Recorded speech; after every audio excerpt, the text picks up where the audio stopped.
اللہ جل جلالہ صبر اور شکر ادا کرنے والوں سے بہت محبت کرتے ہیں۔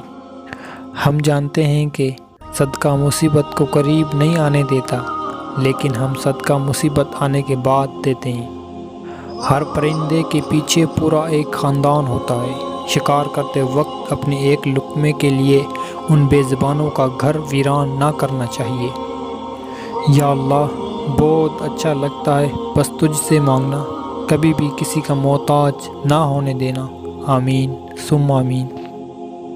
بھولتا تو کوئی نہیں، بس یاد کرنے کے بہانے ختم ہو جاتے ہیں۔ جب آپ وصیت نامہ لکھنے بیٹھو گے تو آپ کو پتہ چلے گا کہ وہ واحد شخص جس کا مال میں کوئی حصہ نہیں وہ آپ خود ہیں۔ اس لیے جتنا ہو سکتا ہے اپنی زندگی میں آخرت کے لیے ذخیرہ کر لو۔ زندگی میں جو بھی کرنا ہے خدا کے بھروسے سے اور اپنے دم پر کیجیے، لوگوں کے بھروسے پر نہیں، کیونکہ لوگ کاندھوں پر تبھی اٹھاتے ہیں جب مٹی میں ملانا ہو۔ جب ہم بڑے ہو جاتے ہیں تو پینسل کی جگہ پین اس لیے دیا جاتا ہے تاکہ ہم سمجھ جائیں اب غلطیاں مٹانا آسان نہیں۔ جب رشتوں کو ٹھنڈ لگنے کا خطرہ ہو تو گرماہٹ کے لیے کچھ دیر خاموشی کی چادر اوڑھ لینے میں کوئی حرج نہیں۔ تقدیر میں جو لکھا ہے وہ ہو کر رہے گا، اس لیے تم خالی ذہن ہو کر سو۔ اللہ تعالیٰ تو پلک جھپکتے ہی حالات بدل دیا کرتا ہے۔ شکر ہے عزت اور روٹی انسان کے ہاتھ میں نہیں، ورنہ یہ کیڑا لگے لوگ کسی کو جینے بھی نہیں دیتے۔ لوگوں، والدین عظیم نعمت ہے، ان کی قدر کریں۔ اگر انسان اپنے سے امیر کو دیکھ کر شکوہ کرنے کے بجائے اپنے سے غریب کو دیکھ کر شکر کرنے لگ جائے تو اس کی پریشانیاں ختم ہو سکتی ہے۔ حسد دراصل اعلان ہے اس بات کا کہ میں پروردگار کی تقسیم پر راضی نہیں۔ الفاظ کا چناؤ سوچ سمجھ کر کریں۔ آپ کے الفاظ آپ کی تربیت، خاندان اور آپ کی مزاج کا پتہ دیتے ہیں۔ بے لگام الفاظ بے لگام جانور کے مانند ہوتے ہیں۔ جس امت کو قبرستان سے گزرتے وقت مردوں کو سلام کرنے کا حکم ہے، وہ اب اتنے بے حس ہو چکے ہیں کہ زندہ کو بھی بغیر مطلب سلام نہیں کرتے۔ تربیت اچھی ہو تو انسان کا ضمیر خود اس کے کردار کی حفاظت کرتا ہے۔ یاد رکھے، عزت وہی دے گا جو خود عزت کے لائق ہو۔ بے شک میرا رب ہی ہے جو دلوں کو قرار دیتا ہے۔ صبر کا بدلہ جنت۔ اللہ عز و جل فرماتے ہیں، اے ابن آدم، اگر تو صدمے کی شروع میں صبر کرے گا اور ثواب کی نیت رکھے گا تو میں ثواب میں تجھے جنت ہی دینا پسند کروں گا۔ صرف مسکرا دیجئے اور کہہ دیجئے میں ٹھیک ہوں، کیونکہ کوئی بھی حقیقت میں پرواہ نہیں کرتا۔ انسان کتنا ہی امیر کیوں نہ ہو جائے، تکلیف بیچ نہیں سکتا اور سکون خرید نہیں سکتا۔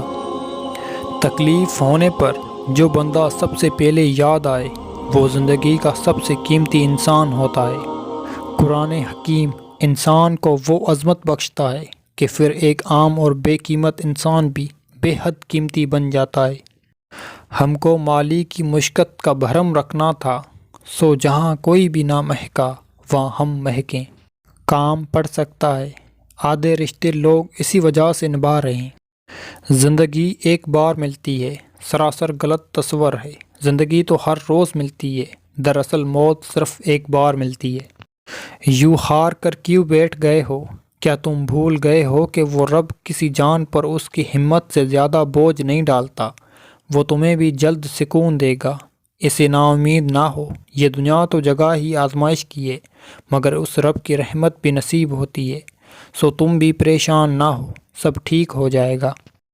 آپ کا طاقتور ہو کر کسی کا سہارا بن جانا ہی اصل قوت ہے۔ آگاہ اپنی موت سے کوئی بشر نہیں، سامان 100 برس کا ہے، پل کی خبر نہیں۔ سب کے ساتھ اچھے رہیں، الوداعی لمحے کا کوئی وقت نہیں ہوتا۔ میں نے زندگی سے پوچھا، تو اتنی مشکل کیوں ہے؟ زندگی نے ہنس کر کہا، دنیا آسان چیزوں کی قدر نہیں کرتی۔ کچھ لوگ آپ کی جذبات کے ساتھ اتنے چالاکی سے کھیلتے ہیں کہ آپ ہر چیز کا قصوروار خود کو سمجھتے ہیں۔ بچہ بڑا ہو کر سمجھ جاتا ہے کہ ابا کی پابندیاں ٹھیک تھی، اور بندہ مرنے کے بعد سمجھ جاتا ہے کہ اس کے رب کی پابندیاں ٹھیک تھی۔ کبھی کبھی ہم تھک جاتے ہیں یہ ثابت کرتے کرتے کہ بے شک ہمارا طریقہ غلط تھا پر ارادہ نہیں۔ جس طرح لیموں کی ایک بوند ہزاروں لیٹر دودھ کو برباد کر دیتی ہے، اسی طرح انسان کی انا بھی اچھے رشتوں کو برباد کر دیتی ہے۔ اپنے جسم کی وقار کے لیے اپنا سر اونچا رکھے اور اپنی ذات کے وقار کے لیے اپنی نظر اور لہجے ہمیشہ نیچے رکھے۔ مل جل کر کام کرے۔ جب تک وہ دو چراغ روشن نہ ہو، ایک چراغ کے نیچے اندھیرا رہے گا۔ بندے کے اخلاق کا صحیح پتہ اس کی ناپسندیدہ باتوں کے سامنے آنے پر ہی چلتا ہے۔ اخلاق کا تعلیم سے کوئی لینا دینا نہیں۔ میں نے ان پڑھ لوگوں کو انتہائی باتمیز اور تعلیم یافتہ لوگوں کو انتہائی بدتمیز دیکھا ہے۔ درست کوشش کے باوجود حالات کو بدل نہ پانے والا اگر سمجھ جائے کہ یہی اللہ کی رضا ہے تو وہ ولی بن سکتا ہے۔ عجیب فلسفہ ہے کہ لفظوں سے ہی خاموشی ٹوٹتی ہے اور لفظ ہی خاموش کرا دیتے ہیں۔ صرف ایک غلطی کی دیر ہے، لوگ بھول جائیں گے کہ تم کتنے شاندار انسان تھے۔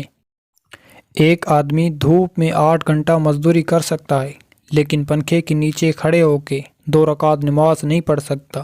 وجہ کیا ہے؟ جسم مضبوط ہے، روح کمزور ہے۔ مگر تم جانتے ہی کب ہو کہ اللہ کی لاٹھی بے آواز ہوتی ہے؟